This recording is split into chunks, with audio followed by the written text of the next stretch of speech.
Silakan Bang Marwan, waktu Bang Marwan untuk memberikan paparan. Setidaknya Bang Marwan kan sempat beritanya menulis satu rilis dan kemudian kita juga dikagetkan ternyata 6 gugatan lainnya ya yang sebetulnya berisi dengan orang-orang hebat, ada Pak Busro di situ, tapi kemudian dinyatakan tidak punya legal standing dalam arti durasi waktunya sudah kelewatan. Nah ini dan Bang Marwan juga saya baca itu rilisnya, ini satu sinyal jangan-jangan memang MK tidak mau mendengarkan apa yang menjadi gugatan publik, gugatan masyarakat. Silakan Pak Marwan, feel free untuk menyampaikan apa yang Bapak pikir penting. Silakan Pak. Baik, terima kasih Mas Ahmad Nur Hidayat. Saya sempat salah kirim WA pas kita mau ke MPR ya. Iya. Minggu lalu itu WA saya kirim ke Mas Nur, padahal tujuannya ke Pak Hidayat Nur Wahid. Mohon maaf untuk itu. Siap. Itu waktu kami berkunjung ke MPR minggu lalu. Iya, tapi saya nggak ngeliat fotonya Pak Marwan tuh di situ. Ya, siap. Ya, terima kasih. Assalamualaikum warahmatullahi wabarakatuh. Waalaikumsalam warahmatullahi wabarakatuh. Alhamdulillah bil alamin, assalatu wassalamu ala asyrofil anbiya'i wal mursalin wa ala alihi washabihi ajmain. Nama ba'd. Saya ada berapa hal ya. Jadi yang terakhir tadi itu saya tanggapinya belakangan juga lah, termasuk tadi itu sudah dikomentari oleh Pak Saiful ya, Prof Saiful. Saya sedikit bicara tentang judul ya. Jadi saya kira soal nanti putusannya apa bagi PNKN, minimal bagi saya itu bukan hal yang esensial. Ya, saya tidak mau berspekulasi nanti putusannya ditolak atau dikabulkan, tapi lebih kepada bahwa kita ingin menjelaskan, mengingatkan MK untuk bersikap konsisten, objektif, transparan, dan demokratis mengikuti konstitusi. Kalau itu dipegang, maka poin berikutnya adalah ini otomatis sebenarnya batal demi hukum gitu. Itu esensinya. Jadi bukan nanti diputuskan dikabulkan atau ditolak. Tapi yang penting bahwa MK Anda itu hakim harus transparan, objektif, sesuai konstitusi. Maka kalau melihat apa yang sudah kami ajukan dan diikuti selama ini, otomatis mestinya Anda itu memutuskan ini ditolak. Itu sikap dari PNKN yang paling basic. Jadi saya tidak ada spekulasi soal nanti ditolak atau dikabulkan. Itu yang paling penting. Dan ini saya kira sengaja saya sampaikan supaya masyarakat jangan tergiring untuk nanti wah iyalah terang aja. Jadi dengan begitu ini memang harus lanjut gitu. Nah, itu yang pertama. Yang kedua, tadi juga saya sudah singgung bahwa kita bicara uji formil ini bicara proses. Bagaimana proses membentuk undang-undang itu menurut konstitusi dan undang-undang P3. Undang-undang P3 yang barusan juga direvisi, kalau tidak salah, bulan lalu itu sudah ada putusan baru itu. Yang akhirnya juga tidak terlalu jelas tentang partisipasi publik.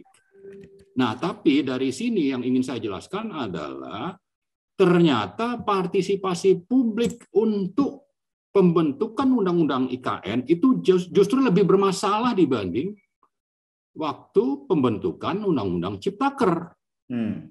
Ya, kalau sudah seperti itu, maka sangat layak bahwa ini ditolak. Cuma ditolaknya jangan pakai syarat seperti yang terjadi untuk undang-undang Ciptaker, karena itu sudah kompromi dan itu bukan wewenang MK sebetulnya untuk kasih solusi nanti begini. Ya putus inkonstitusional sudah, nyatakan saja nih berlawanan dengan konstitusi, batal. Mulai lagi proses pembentukannya antara pemerintah dan DPR dengan benar. Karena proses pembentukannya bermasalah. Mestinya seperti itu, dan itulah yang ingin kita tekankan, dan melalui forum ini juga kita ingin mengejar dan mengingatkan Hakim MK itu untuk konsisten bersikap dalam hal proses, tapi jangan sangat terpengaruh oligarki untuk akhirnya kompromi juga dalam hal membiarkan itu tetap berlaku. Kalau sudah dinyatakan menolak berlawanan dengan konstitusi, ya sudah, nyatakan saja seperti itu. Kemudian yang ketiga, saya ingin bicara soal hal yang terkait dengan tadi disinggung juga oleh Pak Saiful dan Pak Didin soal APBN, ya. Hal yang esensial dari sini adalah bahwa kita harus melihat motif dari rencana pembangunan IKN ini. Apa motifnya? Motif yang mereka galang itu kan sebetulnya ada 6 kalau kita baca di webnya Bappenas, dan itu semuanya bisa terbantahkan secara objektif. Sehingga motif yang lebih menonjol adalah kepentingan oligarki untuk berbisnis properti, untuk cari untung. Ada juga yang dapat jual tanah dengan harga tinggi. Jadi ada motif-motif di balik ini yang justru itulah yang menjadi motif oligarki, dan itu juga misalnya menjadi salah satu alasan bagaimana Jokowi itu sekarang digalang-galang supaya bisa menjadi presiden untuk periode yang ketiga. Ini ada kaitannya juga. Karena itu soal mangkrak atau tidak yang disebut Pak Didin itu menjadi tidak relevan. Kalau ini sudah jadi undang-undang, sementara pemerintah bilang ini bisa sampai 2045, ya sudah, ini udah ada undang-undangnya. Nanti proyek oligarki itu seandainya nanti tahun ini, tahun depan, berapa tahun ke depan itu bermasalah dari sisi APBN, mereka masih terus akan bisa melanjutkan itu, dan motifnya yang menjadi motif untuk meneruskan itu adalah motif mencari rente. Di samping ada faktor lain, ada kepentingan Cina mungkin untuk bisa eksodus ke sana, ada kepentingan PKI untuk menghilangkan sejarah Jakarta dan sebagainya. Jadi jangan juga kita terkecoh dengan bicara soal mangkrak dan masalah APBN. Ya, jadi ada motif, dan motif ini seandainya pun ada APBN bermasalah, itu bukan berarti nanti bisa batal, tapi ini akan terus berlanjut. Itu yang ketiga. Yang keempat, kalau kita bicara esensi, bicara kedaulatan, bicara objek vital nasional, ya, maka tidak ada alasan untuk membiarkan misalnya objek vital nasional itu dibangun oleh swasta. Sementara kita tadi bicara soal ini sudah ada rencana, ada SoftBank lah yang mundur, ada dari Kuwait, ada Saudi dan sebagainya, yang sebetulnya itu lebih relevan untuk membangun sarana yang memang bukan objek vital nasional. Ya, seandainya pun sangat jeleknya itu, ya kita bicara dengan skema KPBU. Jadi kalau kita urut, sebetulnya pembangunan yang juga dikampanyekan pemerintah, pembangunan IKN yang dikampanyekan pemerintah itu adalah polanya bisa dengan APBN, bisa KPBU, maksudnya ini kerjasama BUMN dengan swasta, ya, KPBU ini. Kemudian yang ketiga swasta. Nah, kalau bicara objek vital nasional, itu tidak ada alasan untuk ini dibiarkan dibangun oleh swasta. Bicara KPBU saja, itu sejauh mana swasta itu mau terlibat dengan BUMN untuk membangun sarana itu di satu sisi, tapi di sisi lain dengan KPBU ini juga menjadi beban APBN di masa yang akan datang. Jadi karena itu jangan pula kita terkecoh untuk bicara APBN dan bicara soal kemampuan keuangan negara di satu sisi, lalu mundurnya swasta di sisi lain. Padahal yang lebih penting adalah bahwa ini proyek oligarki yang harusnya dihentikan karena kepentingannya untuk berburu rente, dan ujungnya nanti bisa saja objek vital nasional itu lebih banyak dikuasai oleh swasta, apalagi asing. Ya, itu poin keempat yang ingin saya sampaikan. Yang kelima, kita bicara tentang MK-nya sendiri. Jadi MK ini selama periode Pak Jokowi ini sudah cukup banyak membiarkan pembentukan undang-undang yang bermasalah.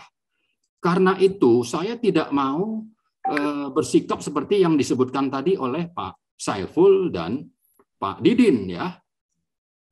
Ya, itu mungkin bisa saja ada kata-kata bersayap supaya dengan begitu nanti putusannya adalah sesuai harapan kita.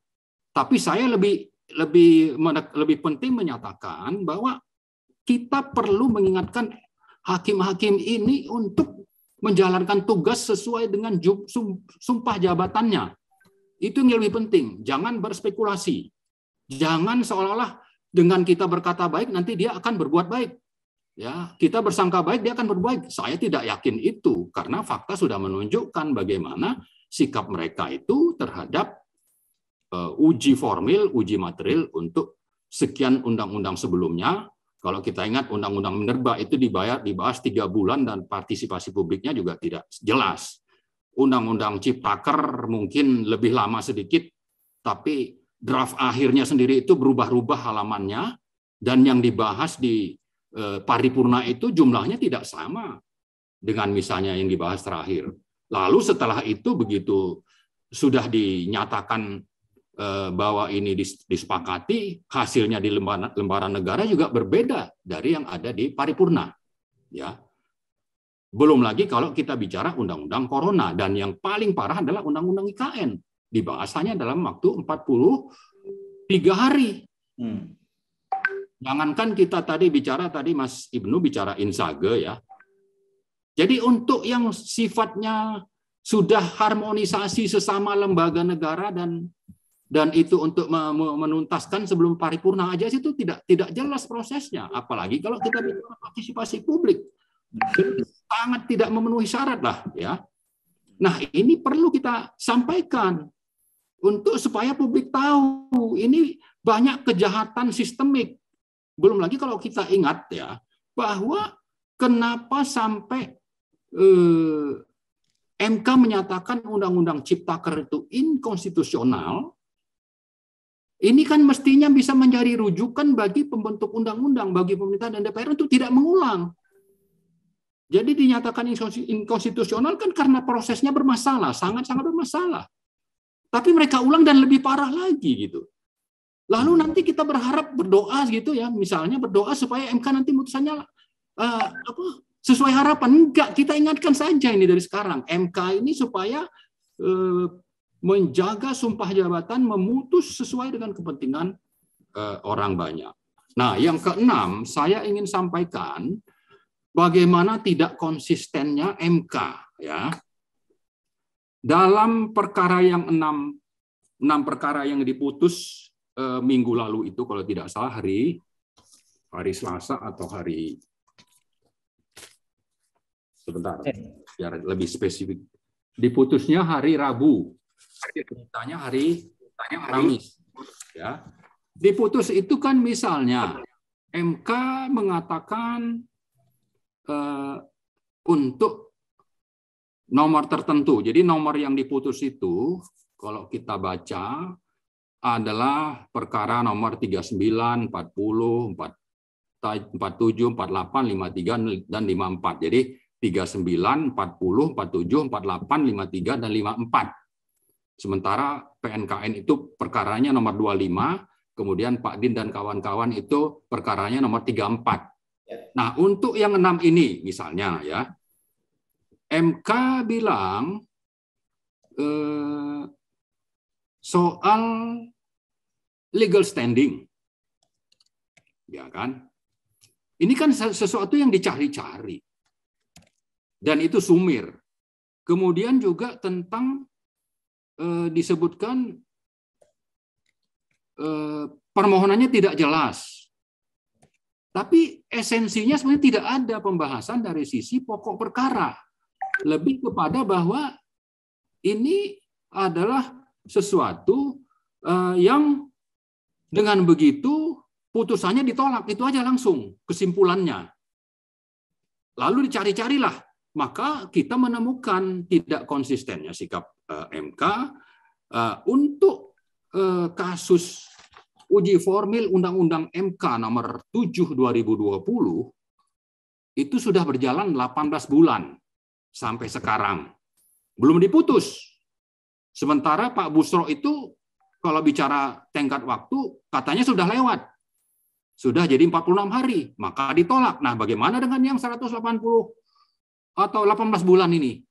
Ya kan? Itu jadi sangat menunjukkan bagaimana MK bersikap. Dan saya kira untuk yang lain lagi kita bicara Undang-Undang Cipta Kerja itu diputusnya 60 hari. Ya.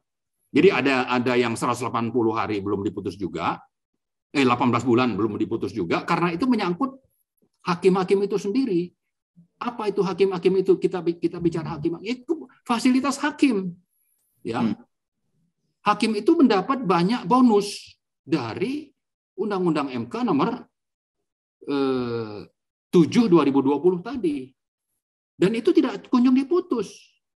Dan karena itu kita juga pernah datang ke MK untuk berklarifikasi, misalnya Pak Saldi itu statusnya seperti apa sekarang ini. Kemudian tadi bicara soal Pak Ketua MK, itu jangan lupa Pak Saiful mungkin lupa bahwa dia tuh punya hak suara 2 itu kalau seandainya nanti Pak Saldi itu menyatakan menurut aturan itu sudah tidak eligible lagi untuk terlibat dalam mengambil putusan, sehingga suaranya itu bisa malah jatuh ke Pak Ketua MK misalnya. Ya. Nah, jadi saya kira itulah ada 6 poin. Nah, yang terakhir saya ingin menjelaskan sikap kita itu sebetulnya berangkat dari bagaimana sikap MK yang tidak konsisten dalam memutus perkara, terutama yang 6 itu, kemudian dimasukkan juga masalah legal standing dan sebagainya, tapi tidak masuk ke pokok perkara. Nah, ini kita bisa menyatakannya sebagai preseden untuk menggiring opini publik bahwa ini 6 sudah diputus ini, padahal putusannya juga dengan alasan yang sumir. Karena itulah kita perlu mengingatkan dari sekarang melalui rilis itu gitu. Ya terserah saja orang mengartikan seperti apa, sama juga seperti Pak Saiful tadi sudah menjelaskan, tapi ada motif lain dari penyebaran rilis itu untuk menunjukkan pertama bahwa MK tidak konsisten, yang kedua untuk mengingatkan MK, Anda masuk ke pokok perkara, jangan pokok perkaranya nanti relevan untuk memutuskan bahwa ini tidak konstitusional, tapi tidak berani untuk diproses, bahwa kalau nanti diproses di pokok perkara itu semakin jelas. Nah, di sisi lain bisa saja sudah ada cara untuk membuat supaya yang 2 yang tersisa ini diputus yang justru juga sama dengan yang 6. Itulah kekhawatiran kita, karena itulah kita mengingatkan, tapi sekaligus juga untuk mengajak supaya publik juga sadar ini ada aspek politik dan kepentingan oligarki yang lebih dominan dalam perkara undang-undang IKN ini dibanding sekedar uji undang-undang, ya, uji formil undang-undang, yang dengan begitu nanti publik sudah tergiring untuk bisa begitu saja menerima apa yang akan diputuskan MK nantinya di akhir bulan ini mungkin, ya, kalau mau konsisten. Tapi bisa juga itu akhirnya sama seperti Undang-Undang Cipta Kerja. Ya, akrobat dari MK nanti akan muncul. Kenapa? Karena sudah lebih dari 10 PP Perpres turunan Undang-Undang IKN itu yang diterbitkan, yang mestinya itu harusnya dihentikan dulu. Ini masih dalam proses. Inilah kelakuan MK yang juga kita perlu ingatkan supaya teman-teman itu sadar, ya. Jangan sampai nanti udah terlanjur nih, udah prosesnya udah sampai kapan? Seperti Undang-Undang Ciptaker udah banyak ini itu. Karena itu meskipun dibilang inkonstitusional tapi dibiarkan untuk berlaku. Ya, jadi saya kira itu yang ingin saya sampaikan. Ya, intinya saya lebih menekankan esensi kenapa kita menggugat, itu ada motif yang merugikan negara, bangsa, dan rakyat, karena kepentingan oligarki di sana sangat kental. Lalu jangan terkecoh untuk kita membahas hal yang sebetulnya bukan hal esensial. APBN penting, tapi kalau mau konsisten itu bicara soal material. Ya. Sama satu lagi saya jadi teringat ini. Tadi saya lupa, sekarang sudah ingat lagi sebelum saya tutup. Bahwa yang namanya pemberian keterangan itu kan mestinya dibatasi. Ya kan? Pemohon 34 sama 25 itu kan sudah tidak boleh lagi untuk memberikan keterangan. Tapi dari Inzage yang tadi Mas Ibnu sudah lakukan dengan Victor dari PNKN, ya, tim lawyer PNKN, itu kita masih mengkhawatirkan jangan-jangan dari DPR dan pemerintah ini masih terus dibiarkan untuk menyerahkan keterangan dalam rangka bagaimana supaya ini bisa akhirnya disetujui, diputuskan oleh MK bahwa ini tidak melanggar konstitusi. Nah, jadi harus fair. Ya, yang tadi saya sebut sebelumnya adalah bahwa jangan sampai dengan telah terbitnya PP, Perpres, dan juga mungkin Perpres, ya ada 12 atau 13 itu, ya termasuk mengangkat kepala otorita, itu menjadi alasan untuk ini tetap dilanjutkan. Sana sudah terlanjur, sudah banyak kerja yang dilakukan katanya. Padahal ini mestinya ditunda dulu. Makanya dalam permohonan kita minta supaya ada putusan sela. Jangan dibiarkan. Jadi maksud saya tadi supaya MK mengingatkan pemerintah bahwa ini masih dalam proses, maka Anda hentikan itu untuk menerbitkan PP dan sebagainya, termasuk mengangkat kepala otorita itu yang salah satunya adalah dari Sinarmas. Dan Sinarmas ini juga sempat saya ungkap, kita pertanyakan di MK, apa urusannya pansus atau pansus atau apa namanya itu dari DPR membentuk undang-undang ini datang ke Sinarmas. Dan waktu kita tanya apa isinya, itu tidak bisa Anda temukan. Anda tidak bisa menemukan itu apa pembicaraannya. Padahal ini kan mestinya formal tercatat masuk juga dalam risalah proses pembentukan undang-undang itu minimal oleh DPR. Ngapain ke sana? Itu kan juga tidak jelas. Apa urusannya Sinarmas? Lalu kenapa Sinarmas bisa jadi wakil ketua otorita? Kenapa wakil dari Sinarmas bisa jadi duta besar di Korea Selatan misalnya? Nah, negara ini kelihatannya sudah dikuasai oleh oligarki. Itu sebabnya tadi saya bilang, kita bicara IKN, kita bicara soal motif. Apa motif utamanya? Kalau Anda bicara keterangan ahli dari Prof. Susi, ya, waktu itu ada rencana mau memindahkan ibu kota Korea Selatan dari Seoul kemana. Itu ada proses. Mereka sampai mengadakan referendum. Tapi faktor yang membuat itu tidak jadi pindah adalah faktor historis. Dan kita, Jakarta ini punya histori yang sangat banyak, kental, dan itu menunjukkan salah satu dari bagaimana beragam kebinekatunggalan Indonesia itu, tapi sekaligus juga ada catatan sejarah perjuangan kita melawan penjajah. Jadi ini sesuatu yang sangat penting bagi negara lain, tapi bagi negara kita, apalagi bagi oligarki, ini justru ingin dihapus. Dan kita tidak ada perlawanan, dan kita justru banyak terkecoh kepada isu-isu yang bukan esensial. Nah, saya kira itulah, ya. Jadi unek-unek sudah saya keluarkan semua. Mohon maaf, tapi saya bicara tidak tanpa dasar, ya. Saya bicara ada rujukan, mau dapat keterangan Prof. Susi ada, ya. Mau bicara soal tadi tentang sejarah Jakarta itu ada. Tapi juga mau bicara soal bagaimana kelakuan pembentuk undang-undang ini, pemerintahan dan DPR, juga kita punya. Misalnya tentang proses yang 43 hari itu ada 20-an sekian agenda, tapi yang baru dijalani itu 7 misalnya. Lalu yang sisanya kemana? Anda ngapain? Dan Anda ingin diakui itu undang-undangnya sah gitu. Ini kan jelas-jelas kejahatan gitu loh. Kejahatan yang sistemik oleh penyelenggara negara, dan karena itu kita ingatkan yang namanya MK. Anda jangan mensahkan kejahatan ini sebagai hakim-hakim yang mulia. Saya sengaja menyebut kata mulia dalam rilis yang lalu saya sebutkan yang dikomentari Pak Saiful tadi, karena untuk mengingatkan bahwa mereka ini mulia. Waktu sidang itu kita diminta untuk berdiri, mereka datang kita berdiri. Kenapa? Karena mereka mulia. Nah, kalau mulia tunjukkanlah bahwa Anda benar-benar mulia. Putuskan secara objektif, janganlah membela kejahatan sistemik oleh rezim yang pro oligarki. Itu saja, terima kasih.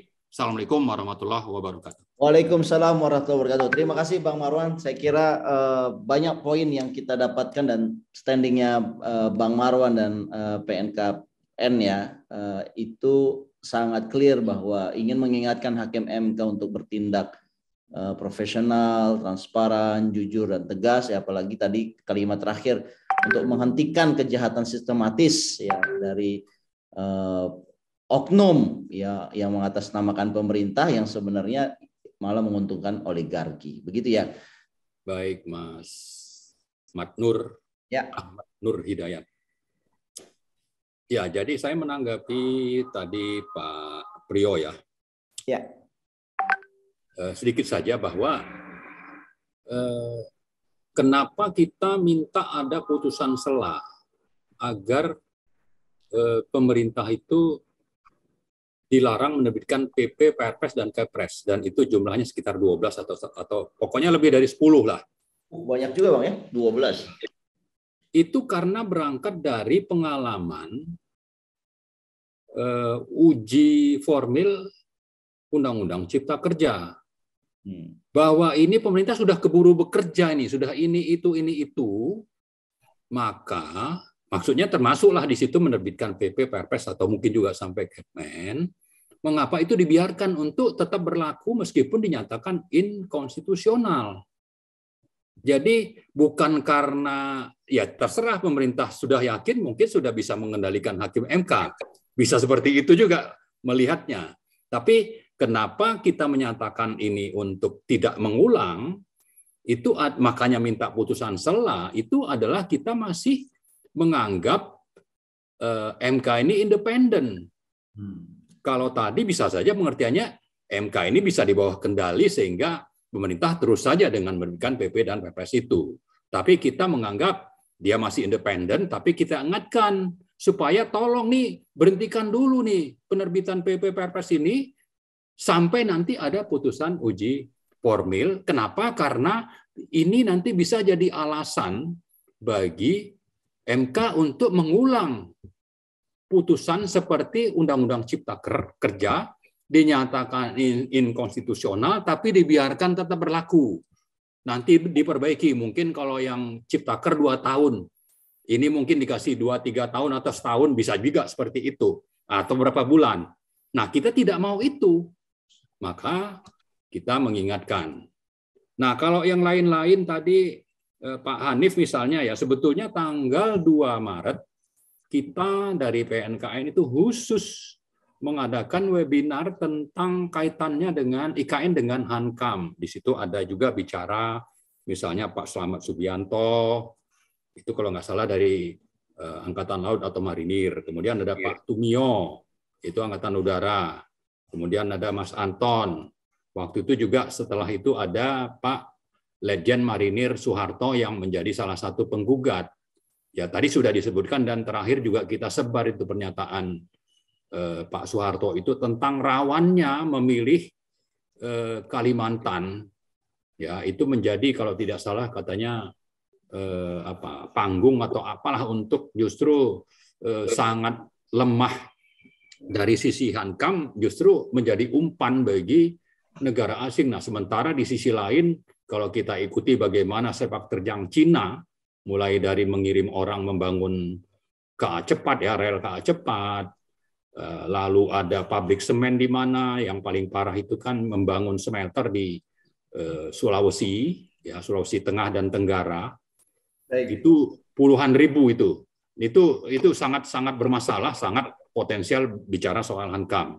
Nah, kesimpulan saya yang ingin saya sampaikan adalah tetap bahwa kita bicara ini ada proyek yang motifnya perburuan rente untuk kepentingan oligarki, mungkin ada kepentingan politik lain, bisa saja itu ada PKI, tapi juga ada kepentingan Cina yang mestinya dibatalkan, dan batalnya itu harus melalui batalnya Undang-Undang IKN. Tidak cukup kita bilang APBN bermasalah kalau meneruskan, karena mereka merencanakan ini nanti selesainya 2045. Kalau undang-undangnya sudah ada, ya kan sudah disiapkan ini bisa berlanjut. Karena itulah kembali tadi ke soal judul, saya tidak sependapat untuk menyatakan bahwa ini nanti seperti apa, tapi kita ingatkan hakimnya memutuskan supaya ini dinyatakan inkonstitusional. Itu saja. Terima kasih. Assalamualaikum warahmatullahi wabarakatuh. Sangat tegas sekali, inkonstitusional. Gitu. Menanti keputusan MK, Undang-Undang IKN inkonstitusional. Kita catat, Pak Marwan.